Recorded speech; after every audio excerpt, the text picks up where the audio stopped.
그 연세 많으신 분들이 이런 얘기들 많이 했어요. 명절날 가족들 오면 잘빵이 있어야 돼서 그래서 유지해야 한다. 이런 얘기 되게 많았거든. 요새는 들어볼 수가 없네.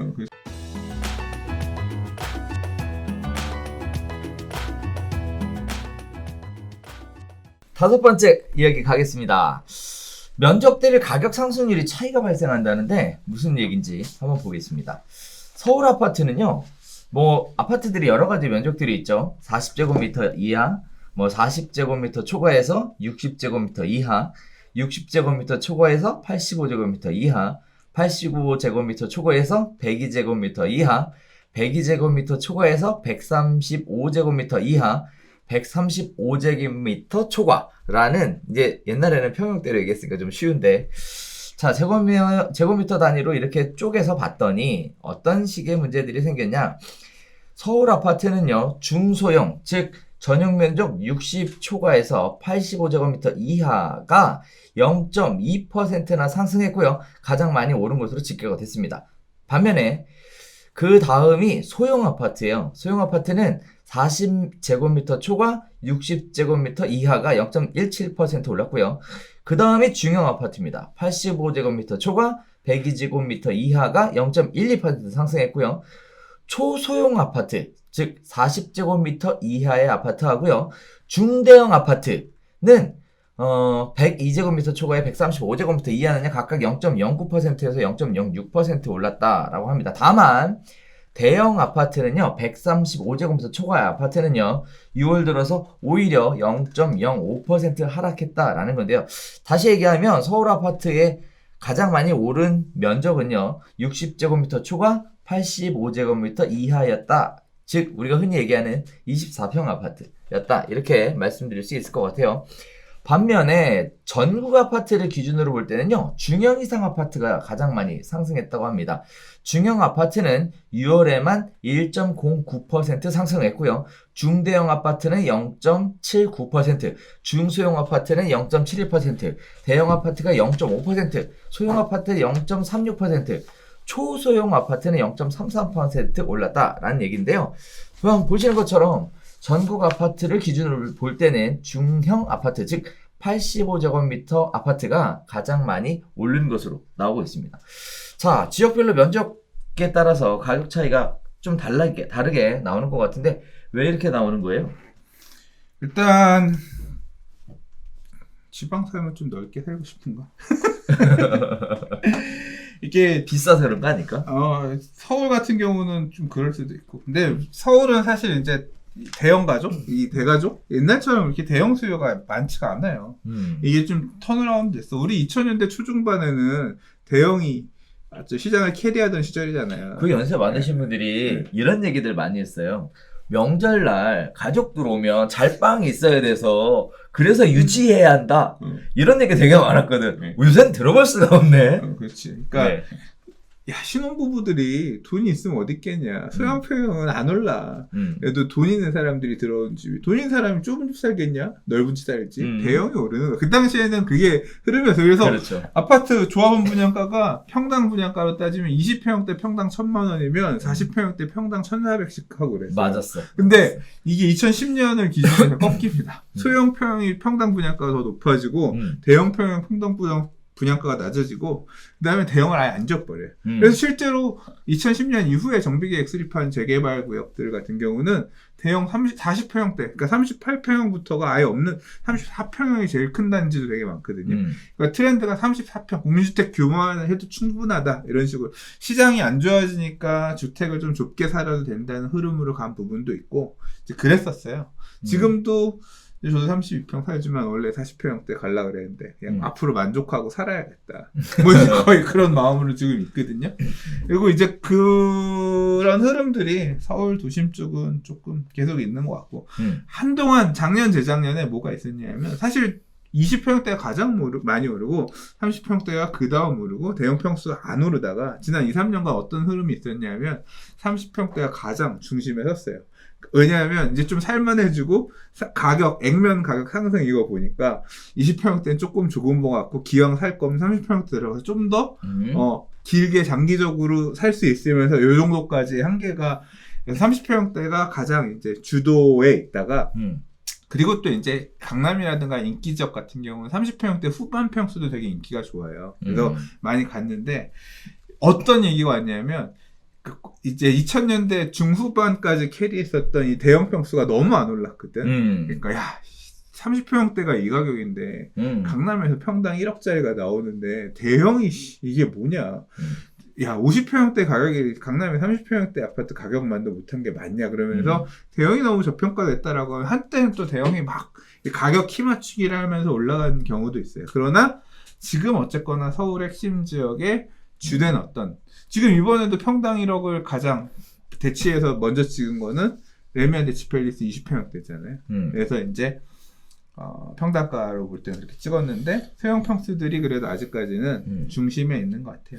근데 주거의 트렌드가 네. 이제 변해가고 있는 게 이제 확연하게 눈에 보이는 거 아닌가라는 생각도 들고 서울 아파트의 가격이 워낙에 비싸니까 그렇게 됐음에도 불구하고 면적이 큰 데가 어쨌든 거래 금액은 비싸잖아요. 그죠?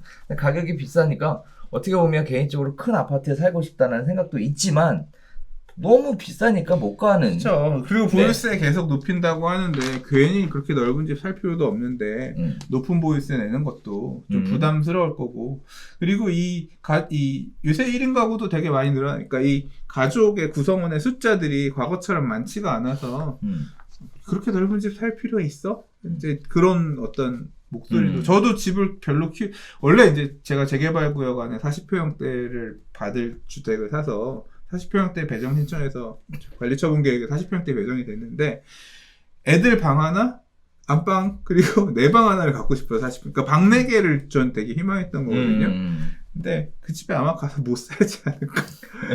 뭐 지금 거의 그런 마음이 있는데 그러니까 그런 판단을 하게 된 이유도 뭐냐면 앞으로 시장이 어떻게 될지 모르겠는데 차라리 그냥 좀 좁게 살면서 원래 가는 게 목표였잖아. 가는 게 목표였는데 그냥 욕심을 좀 줄이고 거기는 임대 좀 비싸게 받아서 그 임대 수익을 차라리 제고하는 게 나는 조금 좁은데 살면서 맞지 않을까.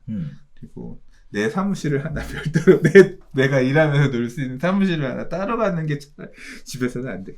아무튼 결국 축소지향형 앞으로 보유세든 뭐든 그 다음에 시장 어떤 환경 변화에 따라서 큰 물건들 이런 것들은 요번에 큰 물건 무조건 커야 돼 막 이런 어떤 흐름으로 가다가 확 큰 물건들이 이렇게 시장에서 버려지는 이런 봤잖아요. 그러니까 중간에 있으면 중간인가 이제 이런 어떤 심리들이 많이 작용하는 거 아닌가. 저도 딱 그런 마음으로 어떻게 보면 야 이 정도 그냥 적당히 살만하고 조금 좁게 살지.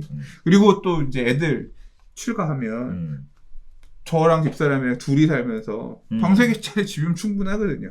노후를 또 생각하면 그것 충분하지. 요새 짓는 아파트들은 게스트하우스 이런 것도 들어가서 또 굳이 뭐 집에서 안 재우고 게스트하우스 예약해주고 거기 가서 자격금하고 살 수 있고 하기 때문에 하긴 또 요새는 집에서 안 자지. 저도 신혼 때 오면 저희 집에서 자고 명절 전에 막 같이 서울에 있을 때는 전날 뭐 하고 집은 집에 와서 자고 다음날 아침에 또 일찍 와가지고 차례 지내고 뭐 이랬었거든요. 그런 흐름도 있고 하기 때문에 예전처럼 큰 집이 그렇게 어떤 정이다.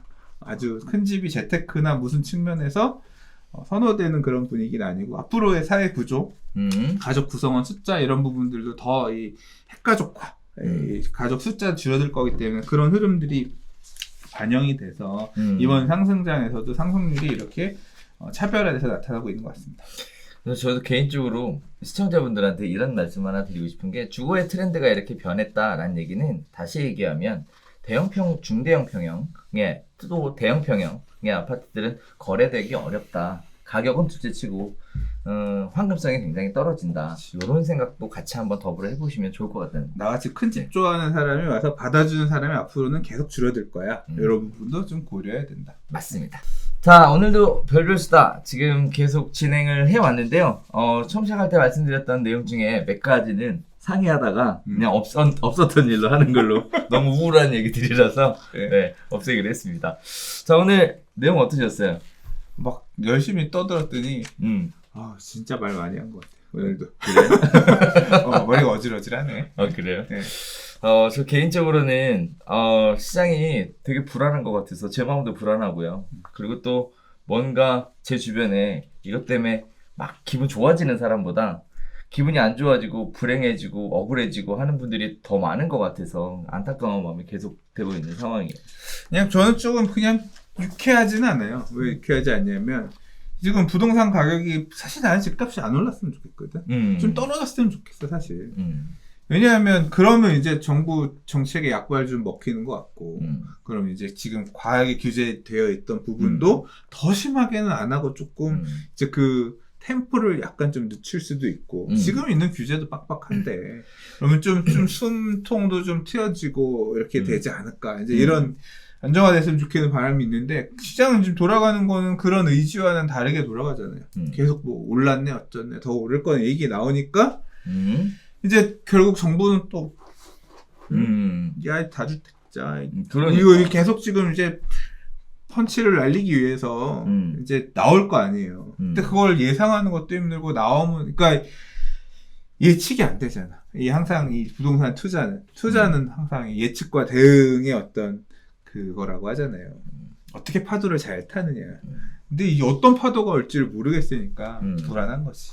저 개인적으로는 요새 중개업 하시는 분들이 토지거래허가 때문에 문의를 많이들 하시고 고민들이 깊어요. 그 토지거래허가 신청을 하려 했더니 그 가족들 통장 다 갖고 오래요. 네. 지금 뭐 상황이 그런 상황입니다. 그렇게 해야지 구청장이 허가를 해준다고? 네. 그런 얘기들이 지금 계속 나와서 야 이거 진짜 중개하시는 분들도 힘들겠다. 이거 뭐 하나 거래하기가 이렇게 어려워서 어떻게 하나 이런 생각도 좀 들고 전세는 또 다들 소유자들이 입주하고 다 들어오니까 이거 뭐 거래할 게 또 없잖아요. 먹고 살 길이 막막하네. 그렇죠. 이런 부분들 때문에 고민들을 굉장히 많이 하시는데 그래서 저도 별로 안 좋아요. 기분이. 네.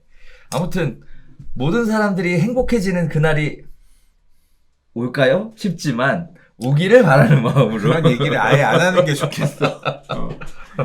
네. 아마 자꾸 들으시면 저 새끼들 계속 실없는 소리 한다. 아 그럴까? 수다잖아. 네. 자 그렇게 진행을 한번 해봤습니다. 자 이번 주 유익하셨는지 모르겠고요. 저희가 다음 주엔 또 다른 소식이 나오길 기대하면서 네 다시 새로운 소식 가지고 찾아뵙고 인사드리도록 하겠습니다. 감사합니다.